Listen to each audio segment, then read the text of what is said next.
Welcome back. eSIM Studios podcast live stream. I think I forgot. We're at the 267, I believe, something like that. Anyways, I lost count. We've done so many.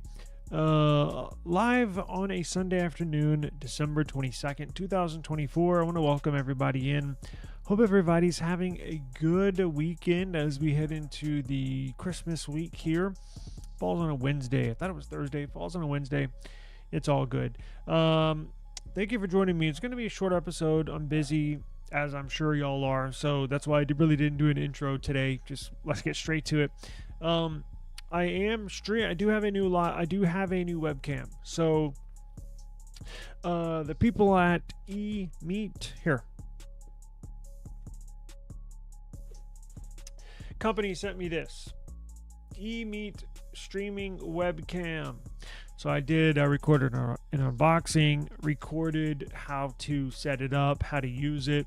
I have not put the video out yet. I'm going to edit the video, but I have it set up. We're shooting on it, and everything looks good. Now, this one is a 4K webcam. The one I was using previously, the Logitech one, the Logitech StreamCam, that was up to 1080p.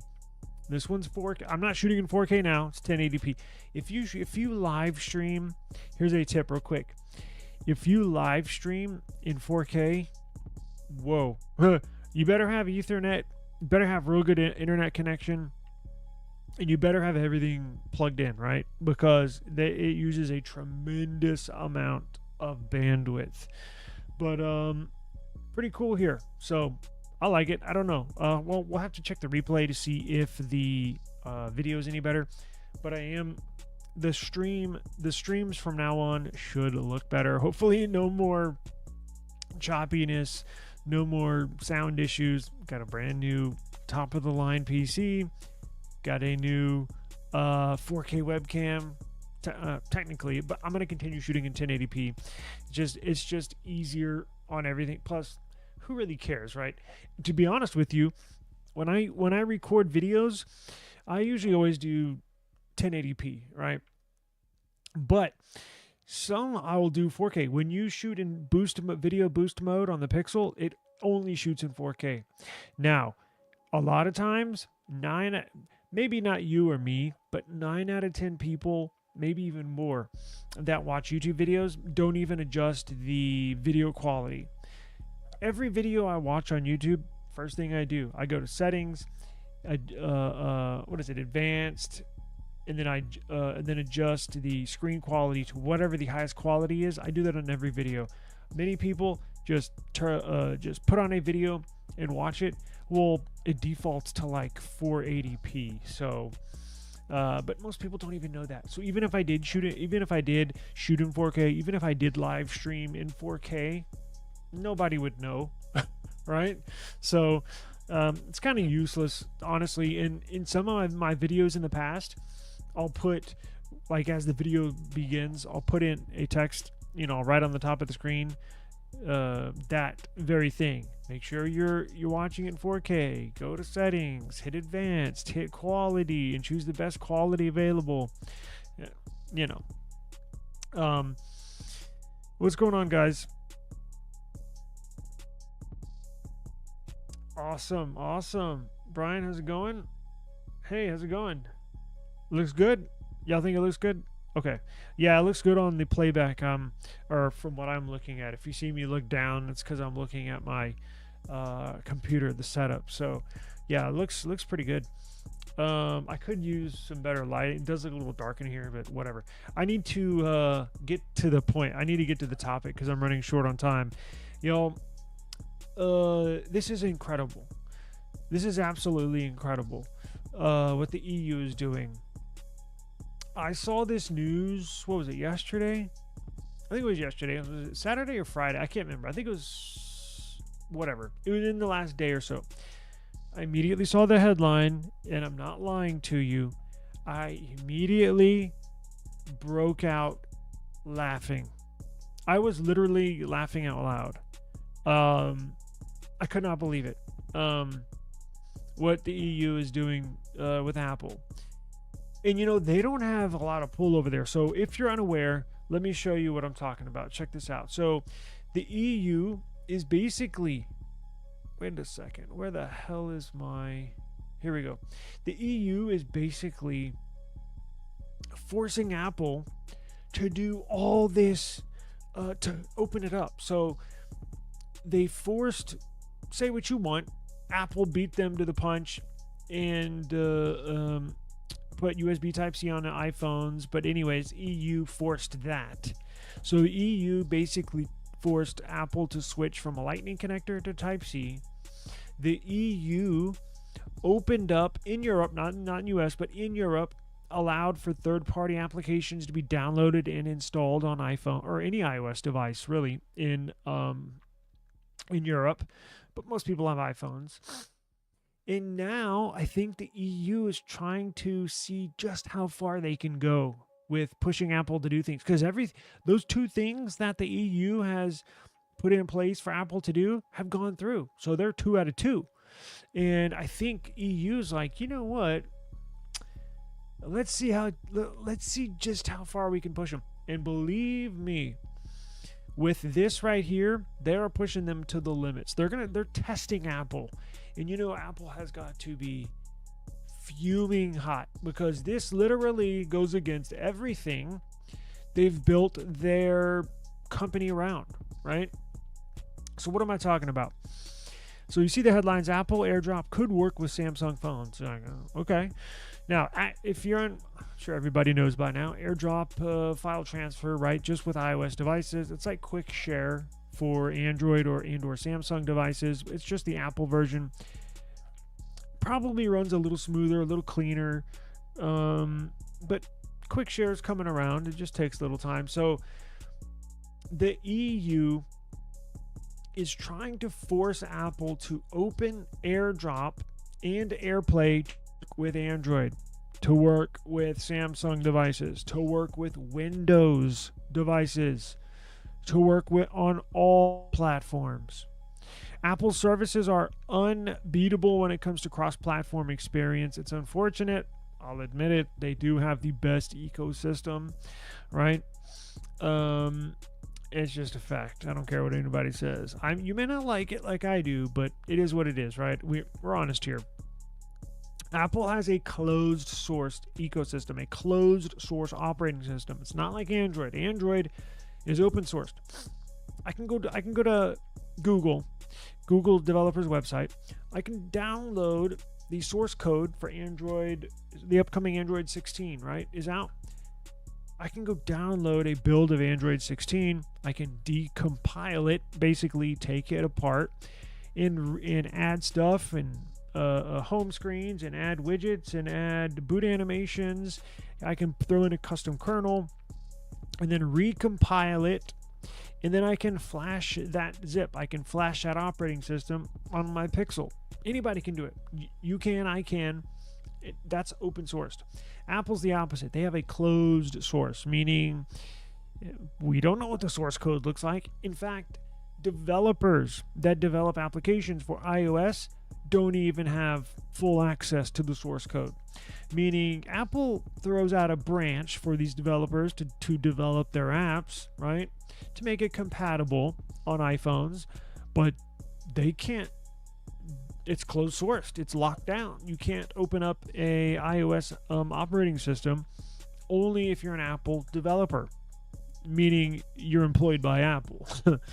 So the EU is basically going to not necessarily open up the operating system and make it open source, but they're scratching the surface of that.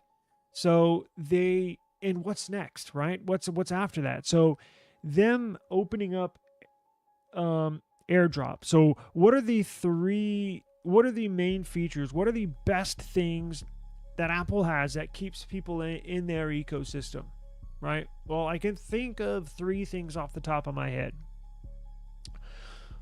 One is Face not Face ID.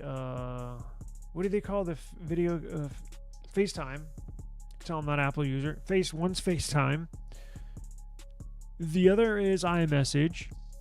And the third is AirDrop. Those three, and of course there's others, but those three things are what really, really keep Apple users inside Apple. Meaning, you buy an iPhone, you buy an iPad, you need a computer, you buy a MacBook, you need earbuds, you buy AirPods, you need a watch, you buy Apple Watch. You want to buy a car? Well, you better get one that has AirPlay, right? It's the system the entertainment runs on. So it looks like the EU is trying to slowly crack into that operating system. That's what it looks like to me. Where do we go? They've basically knocked down 3 big walls Apple has put up in the last 2 years.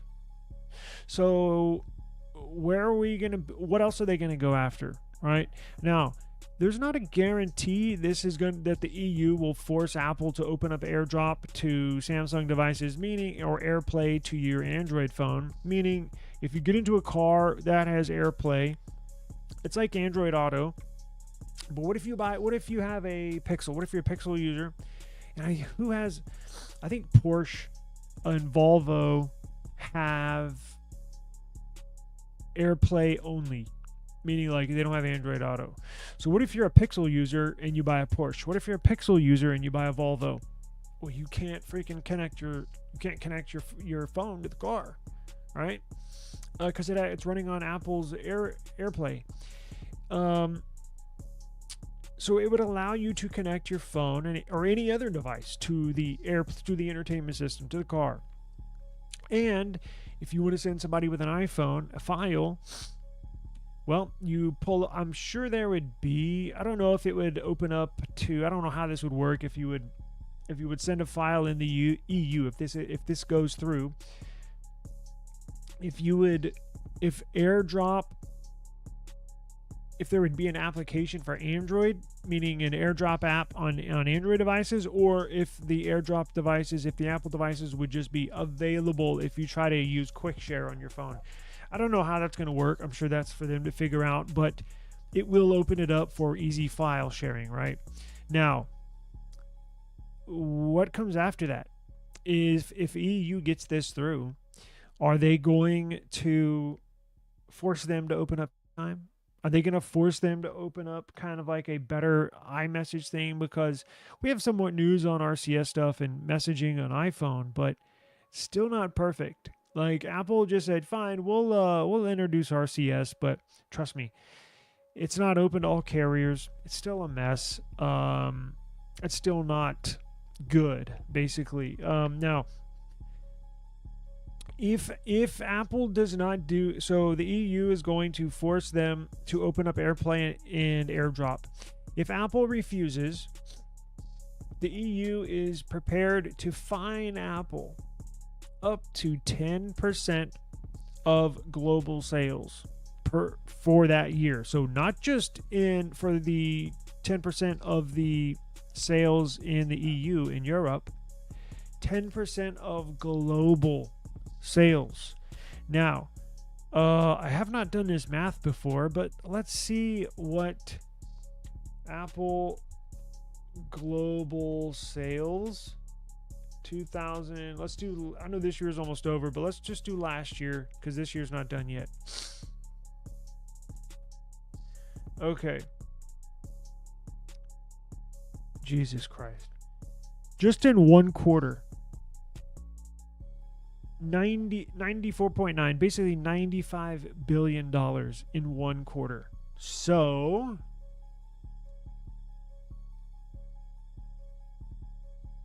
$95 billion times 4.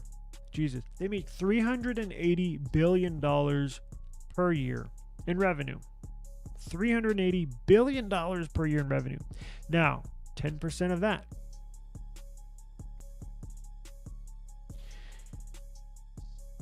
$38 billion. Is Apple ready to...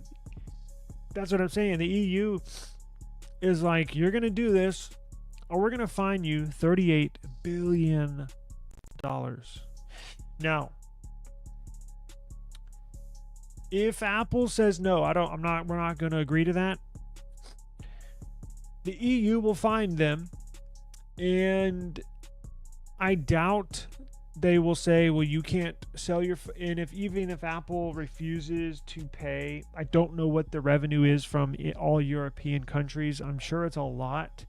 I don't know how big of a dent that would be, but basically the EU is calling Apple's bluff, saying, we don't believe you're going to stop selling phones here. Like, we're such a big market that you're going to do what we say. This is the EU telling Apple this. You're going to do what we say, and you're going to play by our rules. If you want to sell your iPhones and your products over here in the European Union, $38 billion is just an ungodly amount of money.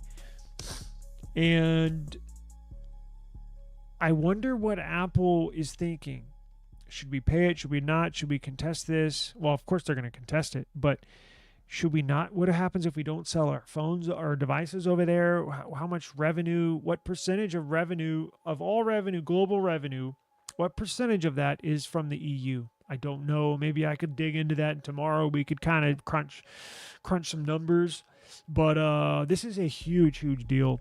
And I guarantee you, come Monday morning, I bet, look, they're probably on vacation right now, right? Christmas vacation. If I was Tim Cook, I'd call everybody into the office Monday morning. Like, we need to figure this out now. I would be fuming if I was Apple. They have every right to be upset, but they kind of did this to themselves, being so snobby, being so we're better than you. They just have that kind of mentality, right?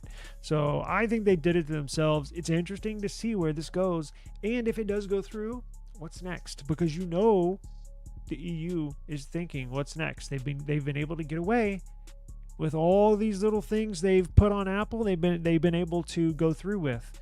So where this goes, nobody knows. But boy, we're going to be right here for the ride, because this is interesting. I cannot wait to see how this turns out. Not an Apple fan at all, but I have mixed feelings about Apple being forced to pull down the wall garden. Sorry, I need to change a new computer. I need to change the text here, the size. If they push too hard, Apple might just up and leave. They might. I know that's the other thing, because, and look, the reason why the U.S. is not going after Apple to open up all these operate.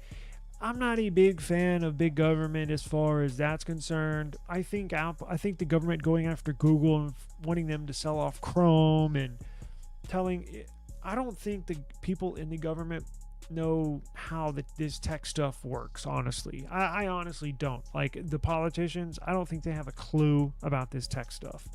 I think they're just out looking to get money. Now, the reason why the U.S. and the U.S. government has not sort of done stuff like this is because of lobbyists, right? Apple pays, don't get it twisted.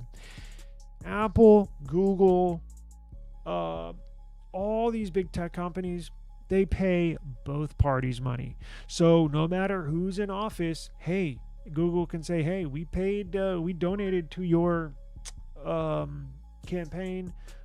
Senators, they give money to everybody. They lobby for everybody and against all of these bills that go through. So that's why this monopoly thing, I'm kind of surprised and that has to come from the top, honestly, as far as government concerned.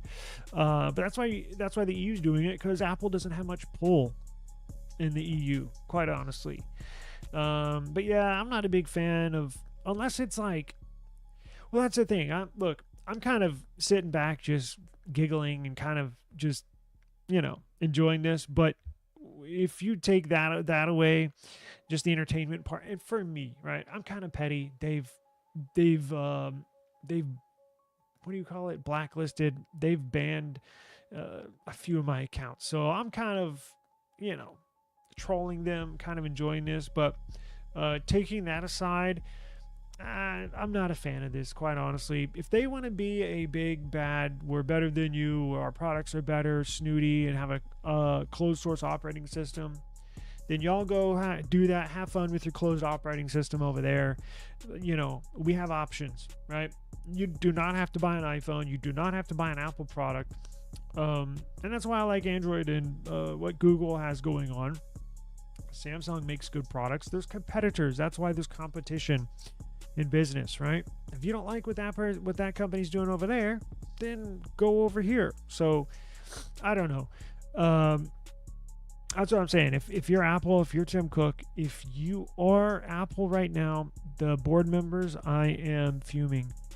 Because you know they don't like being told what to do. It's usually the other way around. So we will keep an eye on this for everybody. This is going into the new year. This is going to be interesting. I don't have time today. We do have updates on the antitrust case against Google. They also have another one against Microsoft. There's something going on with Apple in the U.S. government, but we'll get into it. I don't have time today. We may save that for later. And I did want to get into, speaking of Apple, check this out. So RCS messaging on iPhone has expanded here. Are all of these supported U.S. carriers? So RCS is not open to all carriers, if you did not know, meaning messaging between an iPhone and an Android. Here are the new list of supported carriers. RCS messaging on an iPhone. I'll put a link in the description box. I don't have it there right now, but as soon as this is done, I'll put the list or a link to where you can find the carriers here. Supported carriers are AT&T. Remember, this is RCS on iPhone.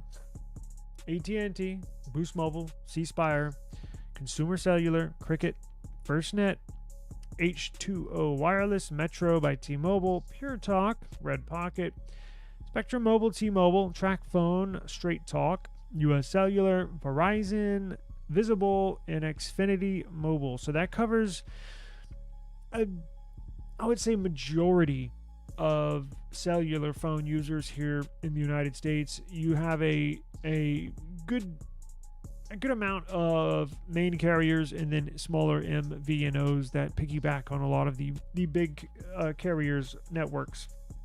That does cover most, but there are still some missing, right? But yeah. So anyways, I'm gonna have to run. We will do a live stream. What's tomorrow? Monday. We'll do a live stream tomorrow, Monday. We'll do a live stream on Tuesday. No, I don't know. We'll see about the 25th on Wednesday. I doubt it, but you never know. And then I plan on doing the same thing for the rest of the week. Thursday, Friday, we'll be here. So maybe not on Christmas Day. Probably not. But if I get a few minutes, we might. But anyways, just stay tuned. Make sure you subscribe to the channel. There's a lot of juicy information coming out of this EU versus Apple fiasco. And I'll link this as well in the description box. Description box below if you want to take a look at it and dig into some of the details. Now, we discussed most of the gist of the story. And there's a couple other things I did not mention, but that's basically what it is. So anyways, I got to run. Appreciate the time. Thank you very much for joining me today. Hope everybody has a good weekend. Oh, yeah, Motorola. Yes. I saw that headline right before I went live, and I didn't even read the story.